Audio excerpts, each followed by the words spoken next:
não seja burro. Entender isso é importante. O verso 10 termina dizendo, muitos são os sofrimentos do ímpio. Para mim, está presumido aqui no contexto, que justamente porque ele não vive o recurso de um Deus que ensina, que instrui, que dá conselho, ele acaba se dando mal. Mas a Bíblia diz, mas o que confia no Senhor, a misericórdia o cercará.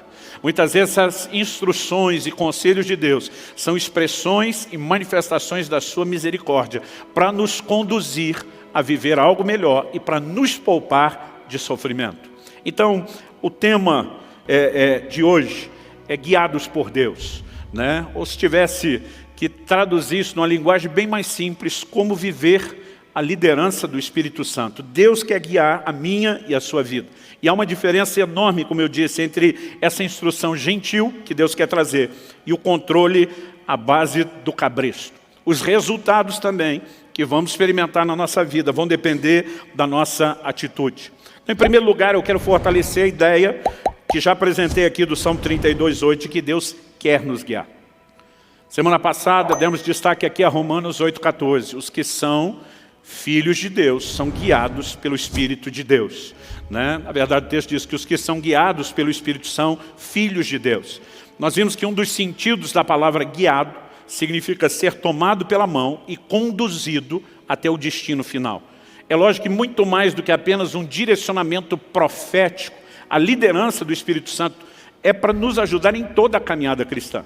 Às vezes Deus não quer apenas dizer o que é que nós temos que fazer, no sentido de operar um dom, de servir uma pessoa, mas de como devemos nos conduzir.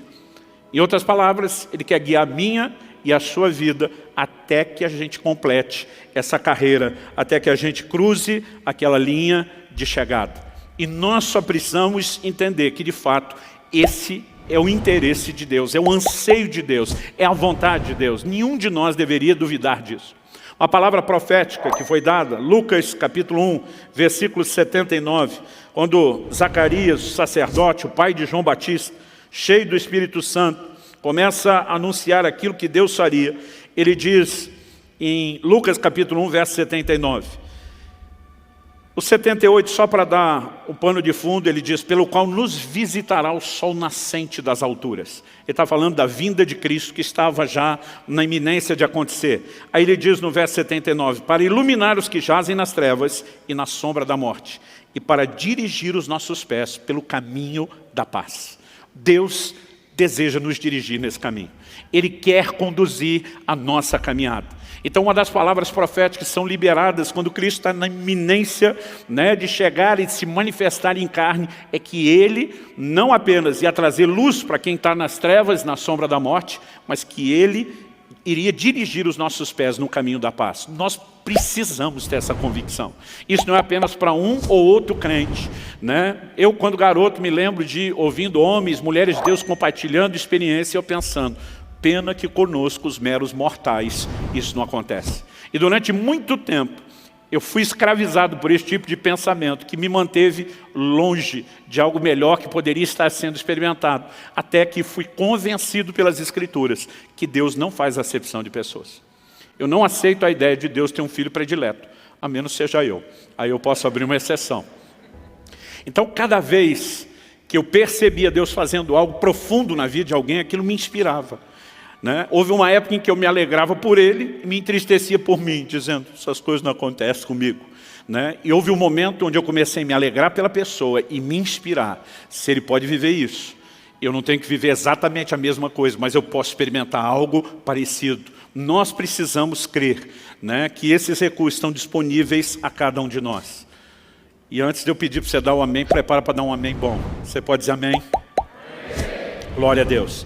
Então vamos tentar entrar no caminho mais prático, né? Como Deus guia. Em primeiro lugar, já mostramos que Deus não quer impor a sua vontade. Em Mateus, no capítulo 6, o Senhor Jesus, na chamada, na apelidada por nós mesmos, não pela Bíblia, a oração do Pai Nosso, Ele disse que nós devemos orar, seja feita a tua vontade, aqui na terra como é feita nos céus. Deus não impõe a sua vontade. Ele espera que haja rendição à sua vontade. Em outras palavras, Ele não deseja nos guiar como o homem guia o cavalo ou a mula à base de um cabresto. E ele pede para a gente não se comportar como tal. Ele não apenas não vai fazer isso, mas ele pede que a gente não age como se essa fosse a maneira dele tratar e trabalhar conosco. No Getsemane nós vemos Jesus dobrando os joelhos, Mateus 26, 39, nos mostra ele dizendo: seja feita a tua vontade, não a minha.